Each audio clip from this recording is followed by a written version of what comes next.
नमस्कार बच्चों, इस वीडियो में क्लास 10th मैथ प्रश्नावली 1.2 वास्तविक संख्याएं का प्रश्न को सॉल्व करेंगे। इसके पहले का प्रश्नावली बता दिए हैं, पुरानी भी वीडियो है, प्लेलिस्ट में जाके देख सकते हैं। ठीक ना, त्रिभुज नहीं पढ़ाए हैं सिर्फ पुरानी में, नहीं तो पूरा टोटल है, आप जाके प्लेलिस्ट में देख सकते हैं। ठीक है, इसमें देखिए आराम से समझिएगा। ये बोर्ड एग्जाम में एक क्वेश्चन जरूर आता है इस प्रकार का, चाहे रूट में 5 आ जाए, रूट में 3 आ जाए, रूट में 2 आ जाए, इस तरह से सिद्ध करने के लिए एक आएगा ही आएगा। ठीक ना, तो इसमें देखिए कह रहा सिद्ध कीजिए कि रूट में 5 एक अपरिमेय संख्या है। जैसा कि आप लोग जानते हैं कि परिमेय संख्या अपरिमेय संख्या क्या होती है। देखिए परिमेय संख्या होती है, परिमेय संख्या जिसे P बटा Q के रूप में लिखा जा सके उसे क्या कहेंगे, परिमेय संख्या कहते हैं, यानी P बटे Q। ठीक ना, ये सब क्या होती हैं, परिमेय संख्या होती हैं। जैसे में देखिए, जैसे 2/3 ये क्या है, परिमेय संख्या है। ठीक ना, 1/2 ये भी क्या है, परिमेय संख्या है। ठीक, और जैसे 5/3 लिख दें, ये भी क्या है, परिमेय संख्या है। ठीक ना, लेकिन ध्यान दीजिएगा इसमें देखिए सभी जो प्राकृतिक संख्या होती हैं सब परिमेय संख्या होती हैं। जैसे एक देखिए परिमेय संख्या होगी, 2 भी परिमेय संख्या होगी, 3 भी क्या होगी, परिमेय संख्या होगी। क्यों? क्योंकि देखिए 1 के नीचे हम 1 लिख सकते हैं, 2 के नीचे भी 1 लिख सकते हैं, 3 के नीचे भी 1 लिख सकते हैं। P बटा Q के रूप में है, देखिए P ऊपर हो गया, Q हो गया, P हो गया, Q हो गया, Q लेकिन क्या हो, 0 नहीं होना चाहिए, Q 0 नहीं होना चाहिए, Q इक्वल टू नॉट 0। समझ में आ रहा है? तो ये होती है परिमेय संख्या। अप्रमेय संख्या देखिए, अप्रमेय संख्या, अप्रमेय संख्या कैसी संख्या होती है, जिसे P बटा Q के रूप में ना लिखा जा सके। ठीक ना, P बटा Q के रूप में ना लिखा जा सके। ठीक ना, लिखा जा सके उसे कहेंगे अप्रमेय संख्या। जैसे रूट में देखिए 2, ये क्या है, अप्रमेय संख्या है। ठीक ना, और रूट में देखिए 3, ये भी अप्रमेय संख्या है। आई बात समझ में? देखिए रूट में 4, ये आप कैसी संख्या है, ये आप लोग समझिए। इसमें रूट में देखिए 4 है। ठीक है, ये देखिए अप्रमेय संख्या नहीं होगी, ऐसा नहीं सभी रूट में जो संख्या है सब अप्रमेय संख्या हो, क्योंकि रूट के 4 के देखिए अगर मान निकालेंगे तो 2 आ जाएगा, और 2 कैसी संख्या है, ये परिमेय संख्या है। आई बात समझ में? तो ये देखिए नहीं होगी। और रूट में देखिए 5, एक ऐसी संख्या है, अप्रमेय संख्या है। रूट में 6 अप्रमेय संख्या है। इस प्रकार से अप्रमेय संख्याएं ये होती हैं। ठीक ना, तो इसको देखिए सिद्ध करना हमको, कि सिद्ध कीजिए कि रूट में 5 एक अप्रमेय संख्या हमको सिद्ध करना है, क्योंकि देखिए रूट में 5 ये अप्रमेय संख्या होती है, क्योंकि आप लोग समझ रहे हैं कि रूट में 5 जो होगी वो बाहर, इसके रूट से बाहर नहीं निकलेगी पूर्ण संख्या। ठीक ना, इसको करेंगे देखिए सॉल्व करने के लिए, पहले इसको मान लेते हैं ये परिमेय संख्या है। रूट में 5 क्या है, ये परिमेय संख्या है, मान के चलेंगे। माना, हल करेंगे, देखिए मान लेते हैं, माना रूट में 5 एक ऐसी संख्या है, परिमेय संख्या मान लेते हैं। ठीक है, क्योंकि अप्रमेय हमको सिद्ध करना है तो परिमेय मान लेंगे। माना रूट में 5 परिमेय संख्या है, परिमेय संख्या है, समझ में आ रहा है? जब ये परिमेय संख्या मान लीजिए तो देखिए परिमेय संख्या क्या होती है, P बटा Q के रूप में होती है। तो ये किसके बराबर हो जाएगा, रूट में 5 जो होगा बराबर P बटा Q हो जाएगा। समझ में आ रहा? अब ये P बटा Q कैसी संख्या होती हैं, अभाज्य होती हैं। अभाज्य कहने का मतलब, अभाज्य देखिए वो संख्या होती है जैसे यहाँ पे देखिए 2 हो गया, 3 हो गया, ये देखिए दोनों में कॉमन क्या है, 1 है सिर्फ, यानी किसी संख्या दूसरी संख्या से, किसी भी संख्या से नहीं कटेगी, सिर्फ एक संख्या से कटेगी, 1 से। ठीक है, समझ में आ रहा है? यानी 1 के अलावा कोई ना हो उसे क्या कहते हैं, अभाज्य। आई बात समझ में? यानी सब अलग अलग है, किसी संख्या से भाग नहीं जाएगा। तो इसको ब्रैकेट्स में लिखेंगे, जहां P और Q अभाज्य पूर्णांक है। पूर्णांक मतलब पूर्ण संख्या। ठीक है, अभाज्य पूर्णांक है और Q not equal to 0, Q क्या है, 0 नहीं है। आई बात समझ में? इस तरह से आप देखिए इसको क्या कर लेंगे, दोनों पक्षों का वर्ग कर लेंगे इसको। ठीक है, दोनों पक्षों का, क्योंकि एक पक्ष में कुछ भी नहीं होता है, जो भी होता है दोनों पक्ष में करते हैं। तो दोनों पक्षों का वर्ग करने पर, दोनों पक्षों का वर्ग करने पर देखिए वर्ग करेंगे तो यहाँ पे देखिए रूट में 5 का ये इस तरह से स्क्वायर हो जाएगा, यानी वर्ग कर लेंगे, बराबर ये भी हो जाएगा, यानी P बटे Q का, ठीक ना, P बटे Q का स्क्वायर हो जाएगा। समझ में आ रहा है? अब देखिए यहाँ पे रूट में 5 का हम अगर वर्ग करते हैं तो क्या आएगा, आप लोग समझिए। रूट में 5 का वर्ग कितना आता है, ठीक ना, क्योंकि देखिए किसी भी संख्या का अगर हम वर्ग करते हैं, समझते चलिए, काम में आएगा ये सब, ठीक ना, कहीं भी फंसते हैं। तो देखिए इसे रूट में 2 है, कोई भी संख्या ये रूट में 2 है, तो इस रूट में 2 का हम स्क्वायर कर दें, ठीक ना। इसका मतलब है कि रूट में 2 गुणे रूट में 2, कोई भी संख्या अगर 2 का मान लीजिए, थोड़ा समझिए इसमें, क्योंकि 2 का अगर स्क्वायर करते हैं तो इसका मतलब 2 का 2 बार गुणा, 2 गुणे 2। अगर 2 का हम 3 कर दें इसके घाते, तो 2 का 3 बार गुणा होता है। इसी प्रकार से ये भी देखिए रूट में 2 का स्क्वायर है, इसका मतलब ये 2 बार गुणा होगा, ठीक ना। जब ये 2 बार गुणा होगा तो देखिए गुणा करेंगे तो रूट के जो भी संख्याएं होती है वो अंदर अंदर गुणा होती हैं। क्या होती हैं? अंदर अंदर। तो रूट में कितना हो जाएगा, ये 4 हो जाएगा, 2 दूना 4। अब देखिए रूट 4 का मान कितना होता है, 2 आता है, अभी बताए हैं। रूट में कितना हो जाएगा, ये 4 निकल के आएगा बाहर। इसी प्रकार से देखिए ये भी कोई यानी कहने का मतलब है रूट में जो भी संख्या है अगर हम उसका स्क्वायर करें तो वही संख्या आती है। क्या आती है? वही संख्या। तो ये हो जाएगा, देखिए ये 5 आ जाएगा यहाँ पे बराबर। अब ये देखिए ऊपर भी स्क्वायर होगा नीचे भी होगा, क्योंकि दोनों का है ना, तो पी स्क्वायर अलग अलग लिख सकते हैं, पी स्क्वायर और क्यू स्क्वायर हो जाएगा। समझ में आ गया? अब इसमें देखिए कर देंगे इसका तिर्यक गुणा, इसके नीचे 1 कर लीजिए और इसको कर दीजिए तिर्यक गुणा। तिर्यक गुणा कर देंगे तो देखिए आ जाएगा, इसका इसमें करेंगे तो आ जाएगा देखिए 5 क्यू का स्क्वायर हो जाएगा बराबर इधर पी स्क्वायर हो जाएगा। समझ में आ रहा है? इसको समीकरण 1 बना लेते हैं, अभी समझ में आ जाएगा। इसको समीकरण 1 बना लेते हैं, यहां तक समझ में आ गया। आगे देखिए अगर क्यू स्क्वायर बराबर निकालते हैं, क्यू स्क्वायर बराबर हो जाएगा तो पी स्क्वायर बटे में कितना आ जाएगा, ये 5 आ जाएगा, ठीक ना। यहाँ पर देखिए लिखेंगे, थोड़ा समझिए, देखिए कह रहा है पी स्क्वायर बटे 5 है। अगर पी स्क्वायर 5 से क्या है, विभाजित हो रही है, पी स्क्वायर अगर 5 से विभाजित हो रही है तो पी का एक गुणनखंड 5 होगा। क्यों देखिए यहाँ पे समझिए, क्योंकि देखिए इस तरह से है, पी स्क्वायर बटे क्या है, 5 है, ठीक ना। अगर पी स्क्वायर 5 से विभाजित हो रही है तो पी क्या होगा, एक गुणनखंड इसका 5 होगा। समझ में आ रहा है? क्योंकि देखिए अगर पी के स्थान पे 5 कर दें, 5 के स्क्वायर इस तरह से, समझ रहे हैं, तभी तो विभाजित होगी। तो 5 का हम क्या लिख सकते हैं, 5 का 2 बार गुणा करेंगे, यही ना होगा स्क्वायर का मतलब। तो 5 से देखिए विभाजित हो रही है इस तरह से, तो ये गुणनखंड इसका 5 होगा। तो यहाँ पे देखिए इस तरह से लिखेंगे, यहाँ पी स्क्वायर 5 से विभाजित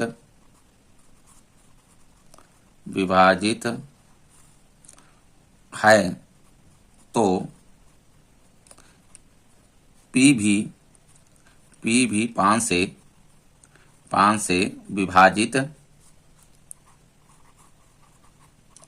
विभाजित ठीक ना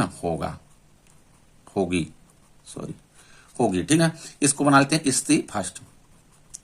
स्थिति ये हो गया मेरा फर्स्ट, ठीक ना। यहां तक देखिए इस तरह से यहां कर लेंगे। अब देखिए अगर इसमें पी क्या होगा, पी भी 5 से विभाजित होगा तो पी के एक गुणनखंड क्या होगा, 5 होगा। तब पी का एक गुणनखंड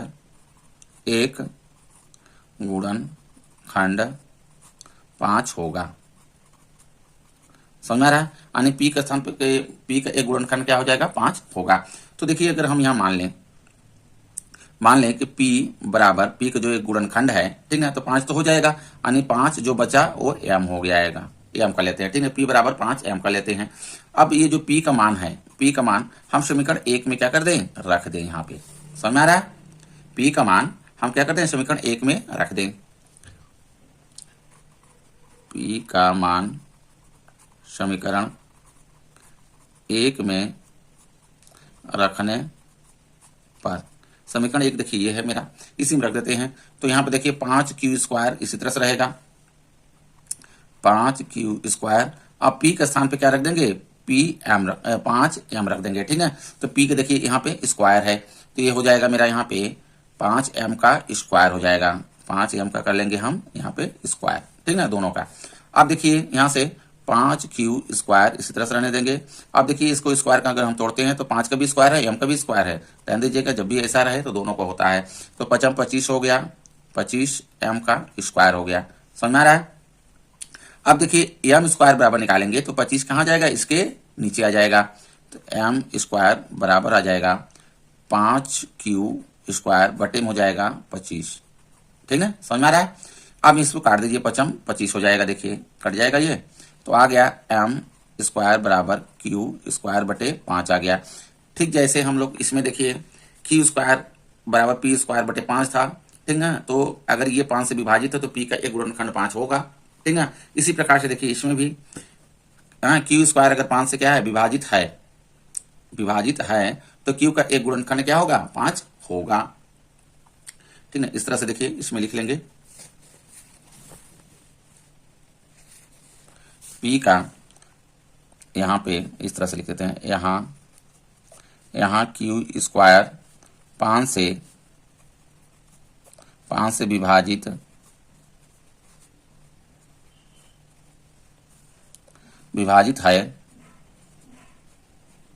है तब Q भी 5 से विभाजित होगा, Q भी 5 से विभाजित होगा, ठीक ना। इसको स्थिति बना लेते हैं, स्थिति 2। ठीक, यहाँ पे स्थिति देखिए फर्स्ट था, इसमें यहाँ पे देखिए स्थिति फर्स्ट, ये स्थिति सेकेंड, ठीक ना। दोनों देखिए इन दोनों से ज्ञात होता है, स्थिति फर्स्ट और स्थिति सेकेंड से स्पष्ट होता है कि P बटा Q एक परमेय संख्या नहीं है। क्यों? क्योंकि विभाजित देखिए नहीं हो रहा है, ठीक, ये कैसी है, ये परमेय संख्या नहीं है, ठीक ना। तो यहाँ पे लिख देंगे स्थिति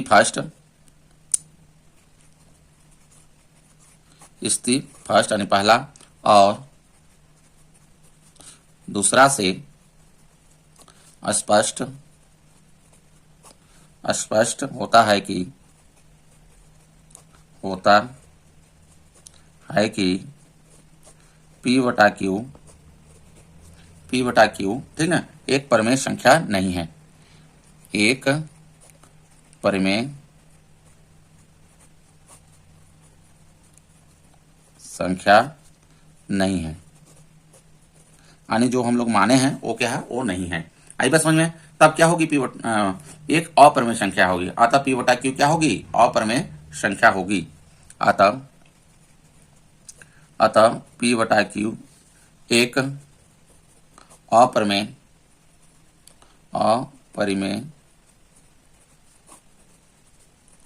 संख्या होगी।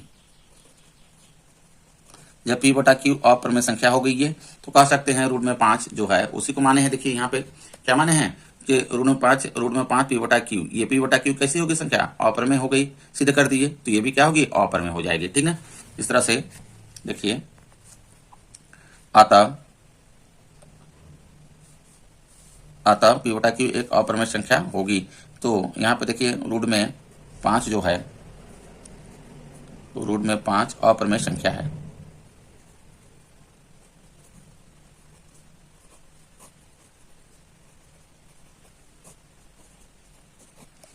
ठीक ना।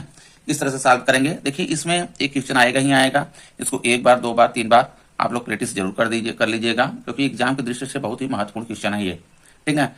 रूट में 5 हो सकता है, रूट में 3 हो सकता है, रूट में 2 हो सकता है, ठीक इसी जैसा सॉल्व होगा। सिर्फ जहाँ पे रूट में 5 है वहां पे जो भी संख्या रहेंगी रूट में वो उसको ले लेंगे। आई बस समझ में। चलते हैं अगला क्वेश्चन लेते हैं।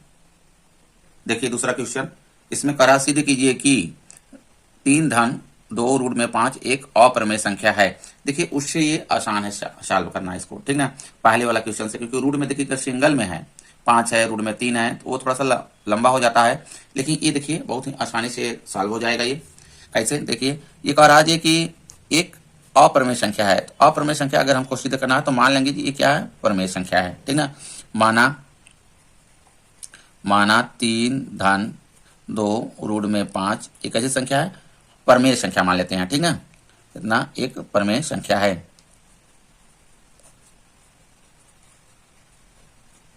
परमेय संख्या है, देखिए जब परमेय संख्या है तो P बटा Q के रूप में होगी, ये नहीं होगी तो हो जाएगा, देखिए 3 धन 2 रूट में 5 बराबर P बटा Q, ठीक ना। एक ऐसी संख्या है जैसे पहले हम किए हैं, जहां P और Q सअभाज्य पूर्णांक है, श अभाज्य पूर्णांक है और q नॉट इक्वल टू 0, ठीक ना। इस तरह से देखिए है। अब इसमें देखिए क्या करेंगे, इसमें ध्यान दीजिएगा, इसमें देखिए रूट में 5 इक्वल हम कर दें तो मेरा काम बन जाएगा। तो इसको करिए, इसको इधर आने दीजिए, अभी इसको कर ले आइए, इस साइड पक्षांतर कर दीजिए, ठीक ना। तो यहाँ पर हो जाएगा, देखिए 2 रूट में 5 इधर आने दीजिए बराबर, इधर देखिए क्या है p बटे q है, और 3 को ले आएंगे इस साइड पक्षांतर कर देंगे। तो पक्षांतर कर देंगे तो देखिए ऋण में 3 होगा, इधर आएगा तो क्यों, क्योंकि इधर धन में है, इधर आया तो ऋण में हो गया, ठीक ना। इधर देखिए इसी तरह से इसको रहने देंगे, अभी 2 रूट में 5 बराबर, इसके नीचे 1 लिख लीजिए, ठीक ना, 1 ले लीजिए, इसका एलसीएम लेके इसको घटा दीजिए, तो q देखिए एलसीएम आ जाएगा, ठीक ना। तो q में हम q को भाग देंगे तो 1 आएगा, 1 का हम देखिए ऊपर में मल्टीप्लाई करते हैं ना, तो p आएगा, p ऋण q में हम 1 का भाग करेंगे तो q आएगा, q को 3 में गुणा कर देंगे तो 3q हो जाएगा। समझ में आ रहा, ये हो जाएगा, ठीक ना। अब देखिए यहाँ पे अब रूट में 5 बराबर निकालना है, ठीक ना। 2 भी क्या आ जाएगा, इसकी ये बटे में आ जाएगा, क्योंकि जो गुणा में रहता है इसके फिर बटे में आता है, सबके बटे में आएगा तो फिर घूम के यहीं पे आ जाएगा, ध्यान दीजिएगा इस तरह से, ठीक ना। तो रूट में यहाँ पे देखिए 5 है, बराबर हो जाएगा p ऋण 3q, बटे में आ जाएगा इसके ये 2, ये भी आ जाएगा, अब q ये है। समझ में आ रहा है, इतना हो जाएगा। अब देखिए यहाँ पे, क्योंकि रूट में 5 कैसे संख्या है, ये अप्रमेय संख्या है, अभी बताएं। ये रूट में 5, रूट में देखिए 2, रूट में 3, ये सब कैसे संख्या होती हैं, अप्रमेय संख्या होती हैं, ठीक ना। जिसका रूट का मान ना निकले वो क्या हो जाएगा, सब अप्रमेय संख्या होंगी। तो यहाँ पे देखिए रूट में 5 क्या अप्रमेय संख्या है, तो निश्चित है कि ये भी क्या होगी, तब ये अप्रमेय संख्या होगी, क्योंकि इसी के बराबर है ये है, ठीक ना। तो इसी के अगर बराबर ये अप्रमेय संख्या होगी, तब कह सकते हैं कि जब ये अप्रमेय संख्या है होगी तो ये भी क्या हो जाएगी, मेरा ये भी अप्रमेय संख्या होगी, ठीक ना। हम जानते हैं कि इस तरह से लिखेंगे, हम जानते हैं कि रूट में 5 एक अप्रमेय संख्या, एक अपरिमेय संख्या है। तो देखिए ये भी क्या होगी, तब ये अप्रमेय संख्या होगी, p ऋण 3q बटे 2q, ये भी क्या होगी, अप्रमेय संख्या होगी, अपरिमेय संख्या होगी। जब ये अप्रमेय संख्या होगी तो देखिए कह सकते हैं कि ये जो हम लोग माने हैं अभी, ये परमेय संख्या है, ठीक ना। तो परमेय संख्या नहीं होगी, ये क्या हो जाएगी, अब ये अप्रमेय संख्या हो जाएगी। समझ में आ रहा है।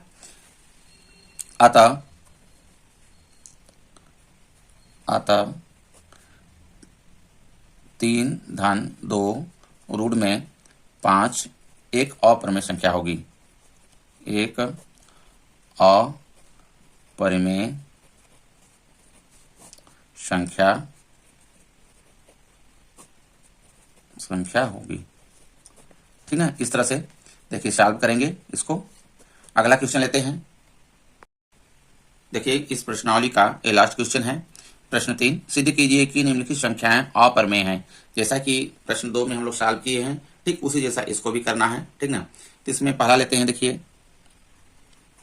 करा 1 बटा रूट में 2, इसको सिद्ध करना है कि अप्रमेय संख्या है, ठीक ना। तो पहले हम लोग क्या करेंगे, इसको मान लेंगे ये प्रमेय संख्या है।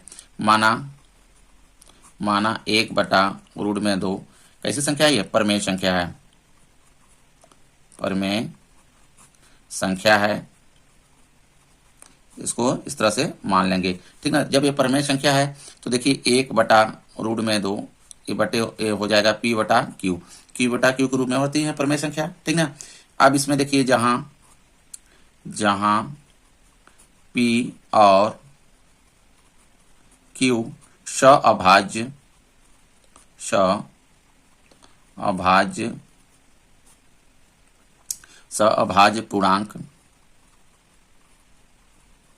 पूर्णांक हैं, ठीक ना। और q equal to not 0, q 0 नहीं है। आई बात समझ में। इस तरह से अब इसमें देखिए हम मकसद रहेगा कि रूट में 2 बराबर निकाल दें यहाँ पे, ठीक ना, क्योंकि रूट 2 हम लोग जानते हैं कि रूट 2 कैसी संख्या होती है, अपरिमेय संख्या होती है। आई बात समझ में। तो इसमें देखिए तिर्यक गुणा कर देते हैं, पहले क्या कर देते हैं, तिर्यक गुणा कर देते हैं। तो इधर देखिए हो जाएगा, इसका इसमें करेंगे, इसका इसमें करेंगे, इसका देखिए कर देंगे तो रूट में 2p हो जाएगा, इधर बराबर इधर q हो जाएगा। समझ में आ रहा है। अब देखिए यहाँ पे रूट में 2 बराबर हम निकालें तो हो जाएगा q बटे में p हो जाएगा। जो इसके गुणा में है वो ये आ जाएगा बटे में, जिसके बराबर निकालते हैं। देखिए ये बराबर निकाले रूट में 2, तो ये गुणा में है तो इसके ये आ जाएगा ये बटे में, ठीक ना। तो ये हो गया मेरा यहाँ पे इतना। अब देखिए रूट में जो 2 है वो कैसी संख्या है, रूट में 2 ये अपरिमेय संख्या है कि नहीं है। तो यहाँ पर देखिए इस तरह से लिखेंगे, यहाँ p और q पूर्णांक हैं, क्या है ये, पूर्णांक हैं, पूर्णांक हैं। इसलिए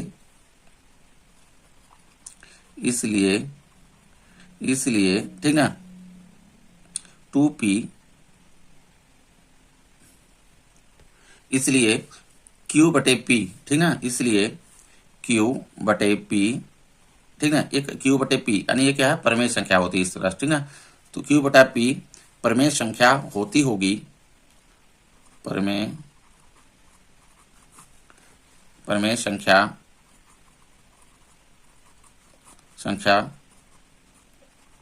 होती होगी, ठीक ना, क्योंकि ये देखिए इसी तरह से ये परमेय संख्या होती है, ठीक ना,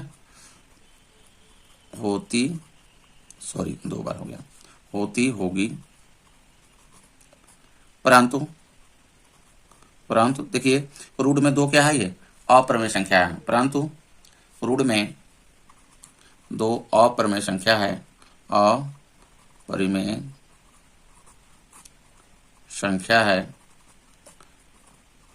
एक तरफ देखिए ये कह रहा परमेय संख्या है, एक तरफ ये क्या है, अपरिमेय संख्या है, लेकिन दोनों क्या है, बराबर हैं, तो कह सकते हैं ये क्या होगी, तब ये भी क्या होगी, अपरिमेय संख्या होगी कि नहीं होगी। अतः हमारी कल्पना इस तरह से लिखेंगे, अतः हमारी कल्पना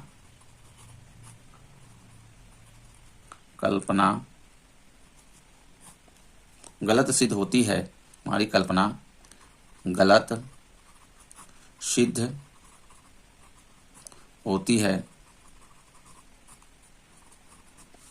अतः 1/, ठीक ना, 1/रूट में 2 ये कैसी संख्या हो जाएगी, अपरिमेय संख्या होगी, ठीक है, क्योंकि यहाँ पे क्या है, ये अपरिमेय संख्या है, ठीक। तो 1/रूट में 2 एक अपरिमेय संख्या है, एक अपरिमेय संख्या है। समझ में आ रहा है। इसी तरह से देखिए दोनों का फिर अगला वाला भी क्वेश्चन इसी प्रकार करेंगे। दूसरा लेते हैं, देखिए ये वाला 7√5 है, ठीक है। देखिए पहले इसको मान लेंगे कि ये क्या है, परमेय संख्या है, ठीक है। तो अपरमेय संख्या हम लोग सीधे कर देंगे, जैसे पहला वाला किए उसी प्रकार से इसको भी करेंगे। तो माना, ठीक है, 7√5 परमेय संख्या है, परमेय संख्या है, ठीक है। तो परमेय संख्या होगी तो 7√5 बराबर हो जाएगा p/q, ठीक है, इस प्रकार हो जाएगा। तो जहां p और q,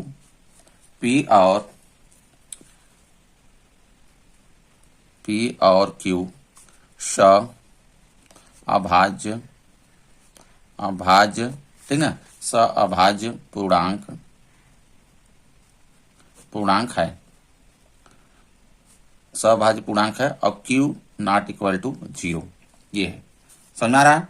अब यहां से देखिए क्या करना है कि रूट में 5 हमको निकालना है, क्या करना है, रूट में 5 इक्वल निकालना है। तो देखिए रूट में 5 इक्वल निकालेंगे तो 7 इसके क्या आ जाएगा, ये बटे में आ जाएगा। तो रूट में 5 बराबर हो जाएगा p बटे में, देखिए 7 भी आ जाएगा और q भी हो जाएगा, हो गया 7q हो जाएगा। अब देखिए इसी प्रकार से जैसे हम लोग उसमें लिखे हैं उसी तरह से हम लोग यहाँ पे लिख लेंगे। यहाँ इस प्रकार देखिए लिख लेंगे, यहाँ p और q पूर्णांक है, p और q क्या है, पूर्णांक है, जैसा कि हम लोग माने हैं। तो अतः देखिए p/7q है, तो p/7q एक परमेय संख्या है, ये तो परमेय संख्या होगी, ठीक है। परंतु हम लोग जानते हैं कि रूट में 5 कैसा है, एक अपरमेय संख्या है, एक अपरमेय संख्या। तो जब इसके बराबर ये है तो ये भी क्या होगी, अपरमेय संख्या होगी। अतः हमारी कल्पना क्या हो गई, गलत हो गई, ठीक ना, गलत सिद्ध होती है। इसलिए कह सकते हैं कि रूट में 7 अरे सॉरी 7√5 एक अप्रमेय संख्या है। समझ में आ रहा? ठीक ना, इस तरह से लिख लेंगे। अगला लेते हैं। देखिए अगला क्वेश्चन है 6√2। ठीक ना, तो हो जाएगा, देखिए 6√2 है, इसको भी मान लेंगे उसी प्रकार। माना 6√2 एक कैसी है, ये एक परमेय संख्या है, एक परमेय संख्या है, ये मान लेंगे। ठीक है, हमको अप्रमेय सिद्ध करना है तो प्रमेय मान लेंगे। अब देखिए जब प्रमेय मान लिए तो 6√2 बराबर हो जाएगा P/Q। ठीक है, समझ में आ रहा है? ये कहाँ P और Q कैसी संख्या है, ये अभाज्य पूर्णांक है। ठीक है, और Q क्या है, Q ≠0 है। इस तरह से अब इसमें देखिए मकसद होना चाहिए कि रूट में 2 बराबर हमको निकाल लेना है। ठीक है, तो रूट में 2 करने के लिए देखिए रूट में 2 इधर रहेगा तो इसको ले आएंगे, 6 को हम इस साइड पक्षांतर करेंगे तो हो जाएगा, देखिए रूट में 2 बराबर हो जाएगा P/Q इधर है, अब 6 को ले आएंगे इस साइड, इधर क्या है मेरा धन में है तो इधर आएगा तो ऋण में 6 हो जाएगा। इसके नीचे 1 कर लीजिए। ठीक है, और यहाँ पे देखिए रूट में 2 बराबर, ये Q ले लेते हैं इस एलसीएम। ठीक है, तो यहाँ पे देखिए Q में हम Q को भाग करेंगे तो 1 आएगा, 1 को P में गुणा करेंगे तो P ही आएगा। अब देखिए Q में 1 का भाग करेंगे तो Q आएगा, और 6 में गुणा करेंगे तो 6Q हो जाएगा। समझ में आ रहा? ये हो गया। अब देखिए रूट में 2 कैसी संख्या है, ये अप्रमेय संख्या है। ठीक है, तो इसके उसी जैसा लिखेंगे जैसे पहले दूसरे में क्वेश्चन में लिखे हैं। ठीक है, लिखेंगे यहाँ P और Q पूर्णांक है, अतः ये देखिए ये वाली संख्या, ठीक है, P-6Q/Q एक परमेय संख्या होगी। कैसी संख्या होगी? एक परमेय संख्या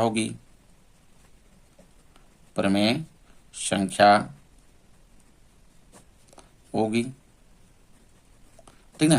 परंतु देखिए रूट में 2 क्या है, ये अपरमेय संख्या है। ठीक है, परंतु रूट में 2 एक अपरमेय संख्या है, परमेय संख्या है। ठीक है, जब ये अपरमेय संख्या है तो हमारी कल्पना क्या है, गलत सिद्ध होती है। हमारी कल्पना गलत सिद्ध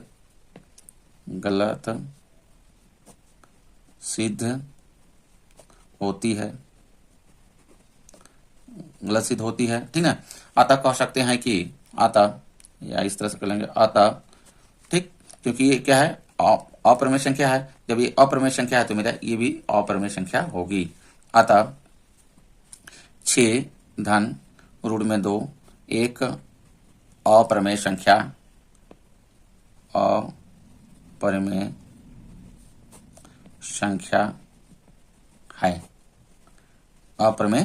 है। ठीक है, इस तरह से देखिए सॉल्व करेंगे। वीडियो अच्छा लगा तो लाइक करें, चैनल को सब्सक्राइब कर लें। धन्यवाद।